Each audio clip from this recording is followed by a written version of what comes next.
बिस्मिल्लाहिर्रहमानिर्रहीम। आज के हम लेसन में हम ये पढ़ेंगे कि कंकॉर्ड क्या होता है, जिसको हम कहते हैं agreement between subject and verb.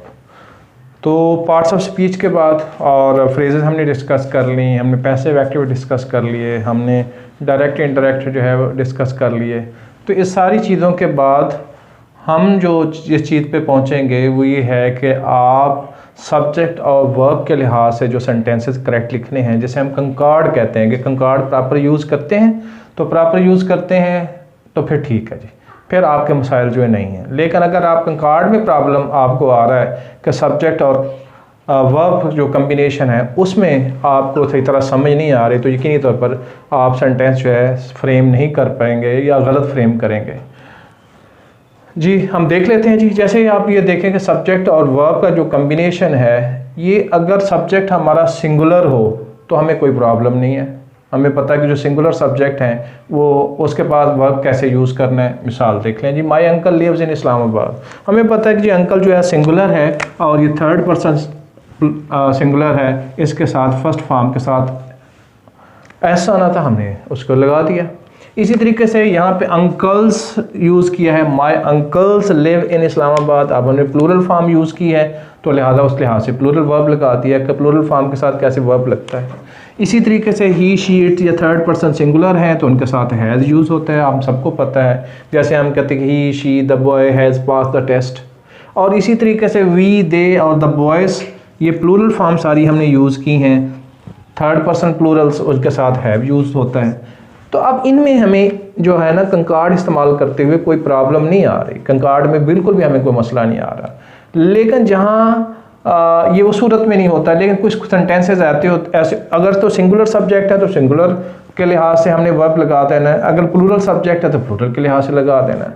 अच्छा जी, कुछ सेंटेंसेस ऐसे होते हैं जिनमें कन्फ्यूजिंग होता है कि फ़र्ज़ करें नाउन की जगह पे नाउन फ्रेज़ यूज़ हुई है या फ्रेजेस का कोई कम्बिनेशन यूज़ हुआ है। अब आगे कंफ्यूज हो जाता है स्टूडेंट कि मैंने अब इसके साथ वर्ब कौन सा लगाना है, हेल्पिंग वर्ब कौन सा लगाना है, यानी इसे मैं सिंगुलर के तौर पर ट्रीट करूँगा या प्लूरल के तौर पर ट्रीट करूँगा, ये तो हमने खैर डिसाइड करना होता है। तो उसके लिए जो है मुख्तलिफ रूल्स यूज़ होते हैं, मुख्तलिफ उसूल यूज़ होते हैं ग्रामर में, वो हम वन बाई वन आने वाली वीडियोज़ में भी ये बात डिस्कस करेंगे। तो लिहाजा आप सारे जो है उन वीडियोज़ को भी बड़ी तवज्जो से सुनिएगा, और ताकि वो कंकॉर्ड आपको प्रॉपर आपको यूज़ करना आ जाए कि जो प्रॉपर एग्रीमेंट सब्जेक्ट और वर्ब का होना चाहिए वो आपको पूरा हो जाए।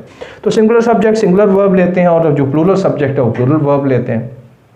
अच्छा जी, एक चीज़ होती है जिसमें हम कहते हैं जी कि मतलब सिंगुलर सब्जेक्ट है, अमजद गोज़ टू स्कूल, ठीक है जी, they go to school, they plural था, प्लूरल के मुताबिक हमने अपना जो कंकॉर्ड बनता था उसके मुताबिक हमने कर लिया। इसी तरीके से बाद वक़्त ऐसे होता है कि when two singular nouns joined by and they become plural, कि जब हम दो सिंगुलर नाउन को एंड के ज़रिए से जोड़ देते हैं तो वो प्लूरल बन जाते हैं। मिसाल के तौर पर Aslam and Akram are going to school, is going to school, Aslam is going to school, Akram is going to school. अब दोनों को मैं जोड़ देता हूँ एंड के जरिए से, Aslam and Akram are going to school. तो कंकॉर्ड में मेन प्रॉब्लम आ जाता है बच्चों का कि वो सब्जेक्ट वर्ब एग्रीमेंट जो है वो प्रॉपर तरीके से कर नहीं पाते।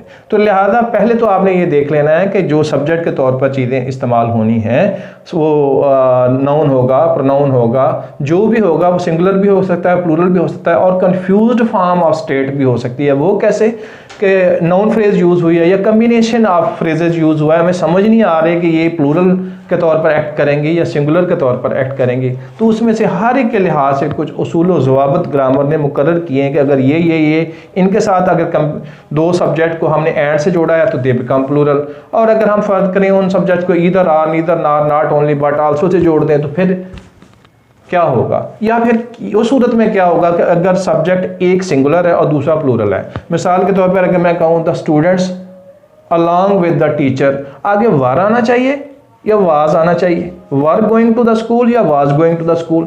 अब प्रॉब्लम आ गई, कन्फ्यूजन आ गई।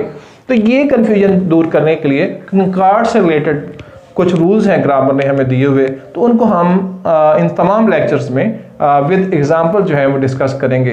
तो लिहाजा आपसे मेरी गुजारिश भी यही होगी कि उन चीज़ों को बड़े गौर से तवज्जो से समझ लें, सोच लें, क्योंकि जब ये चीज़ें आ गई तो समझ लें आप इस काबिल हो गए जिसको हम कहते हैं कंपोजिशन।